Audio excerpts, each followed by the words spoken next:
In County Clare, the scale of the Pyrite scandal has been increasing over the past number of years as more and more homeowners throughout the county are realising the cracks in their walls are a cause of defective blocks used in construction. Martina Cleary was one such homeowner. After noticing cracks appear in her home, she decided to form a group of campaigners to seek clarity from the government and redress for their homes. I'd never seen anything like it my whole life. There were cracks on it. They were like they'd taken down the chimney top because they were afraid it was going to fall on her grandchildren. The whole gable end of the house was like what I'd seen comparatively in Donegal. So I began to go out and photograph. I think I got to photographing 12 houses. So the Clare Pyrite Action Group was formed, launched on the 4th of September. And by October we had 25 in it. By December we had about 40 in it. Well, the very first thing, once I realised I wasn't alone, there was great solace in that really because, as I said, I'd gone to the county council and been told basically, no, go away. We don't have this issue in this county. Martina and the Clare Pyrite Action Group sought help from the media and other campaigners to establish submitting an application to the Department of Housing. Eventually, Clare County Council agreed to offer funding to conduct core sampling and petrographic testing on 5 properties throughout the county. A number of months later, the lab results from Petrolab in Cornwall, along with IS 465 engineer Simon Beale, returned their reports, which were forwarded to the Housing Minister's office. In the reports, it revealed that 4 of the 5 properties were deemed Category 4, which is the worst possible outcome, and that the crack patterns are similar to the ones observed on properties assessed and tested in County Mayo. Additionally, Petrolab noted it looked like the samples from County Clare are composed of the same very similar fossiliferous and potentially pyritiferous black limestone as the samples from County Mayo. If it is not the same quarry, at least the same bed or region. The aggregates appear to be the same. On the 6th of December 2021, just 1 week after the department announced the Enhanced Redress Scheme for Mayo and Donegal, Clare County Council received a letter from the department denying Clare's inclusion into the redress scheme, stating the evidence does not support the author's conclusions that the damage is a consequence of pyrite-induced expansion. It also lists other possible reasons for damage such as render failure, unsuitable insulation and workmanship, and the scale of the alleged problem is unclear. Despite the fact that the same level of rigorous analysis that has allowed 200 homes to get onto the scheme in Mayo, and despite the fact that one of the best labs in Europe has proven that we have virtually identical deleterious materials as Mayo, the department are still denying the fact that there's enough evidence on the table to qualify County Clare for the scheme. So it's just game playing. So at this point, I just realised, no, this is completely disingenuous what's happening, and that they will prolong this suffering while our houses continue to deteriorate and rot. And then when I looked at the actual terms, like through the discussions in Donegal as well, the different forums of the faults that are in the new grant scheme anyway, I'm going, oh my God, that's not the only hurdle. Not only the hurdle to get Clare in, and the games they're playing with us now of produce more evidence, and dragging us down the road, as long as we'll play that game with them. But then, do we actually want a grant scheme that's even worse than the first one, And the damage threshold, the delays that are potentially in there as well. So I just thought, no, enough is enough. Enough is enough. It's time to go legal with this. Yeah.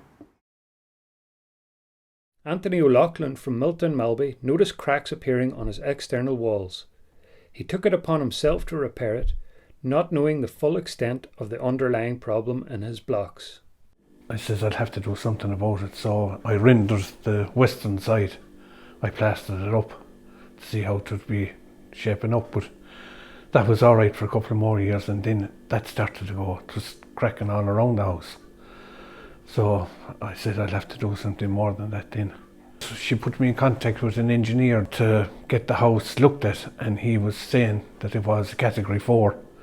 He had done a test on it, his own kind of testing, and the Category 4 was a complete knockdown of my house. And I says, was there anything other way? Could I render the blocks outside? He says, I can't do that. He says, that wouldn't be part of my contract to say that. He says, your inner walls are going as well. And I took it at that thing that I had to knock my house. Dan Maloney built his family home just outside Kilkishen and is frustrated at the lack of action by the government. Well, we got our report. We have a 140-page report saying that our house is a Category 4 and that it's a demolition house. But I mean, the government seems to be coming along and kind of saying, this is the indication that I'm getting anyways, that, look, your problem is in your outer leaf. But people have done the outer leaf. And after 2 years, the same problem has come back again. But they're just fobbing it off. They don't want to know basically about the problem. They just want to hide it. And maybe in a year's time, they're probably gone out with government and look, it's somebody else's problem. Eileen McMahon of Fanore had part of her outer leaf replaced a number of years ago, but it done little to solve the problem. It was 6 weeks of horror. They took down the outside wall and we got 3 very bad storms while that was going on, and they only had it barely held up with 1 piece of timber and 3 blocks. That's what was holding my gable up. So my daughter and I slept in the dining room, so we weren't near the gable in case it went in any of the storms. They're just getting progressively worse. Every year there's a lot more. You can take pieces out of the wall out there now. It's very sad that you have to go through all that again after building your house once. And I've ended up with health problems at the end of all this as well. Really? Yeah. Mental health or physical? No, physical, well, heart problems. Don't know whether it's all to do with the house and the stress of it or not, but it's certainly having its part in it. I think it's been deliberate to keep us out. I think there's an effort there to railroad the people of Mayo and Donegal into accepting something that the vast majority of them had no say whatsoever in, have been excluded from the discussion process. And the behaviour of our politicians down here as well, like the sudden 360, like I feel they're trying to gang rail now people in Donegal. Accept this, it's your last ditch chance. And there should be some kind of investigation into why the first grant was not researched properly enough. If they've thrown, how many million have they put into it since 2020 for remediation? Sure, that's a waste of money, a waste of taxpayers' money. And who oversaw that grant scheme? There's where it comes back to. Who put that in place?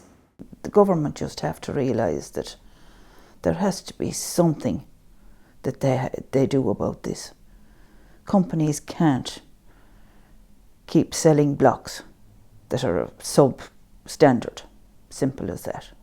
We have no guarantee that my house will be rebuilt ever, because as I said, we're not even included on the government's plan. At least Donegal and Mayo, they have some indication, but Clare and the rest of the counties that has affected are not even included. It's a terrible situation. It is. Unfortunately, that's the way it is. We're all left in limbo now. We don't know what's happening. You can hear the elements there now hitting my house there. After I render, that is still going to go. And I'm sure a lot more houses will be the same boat.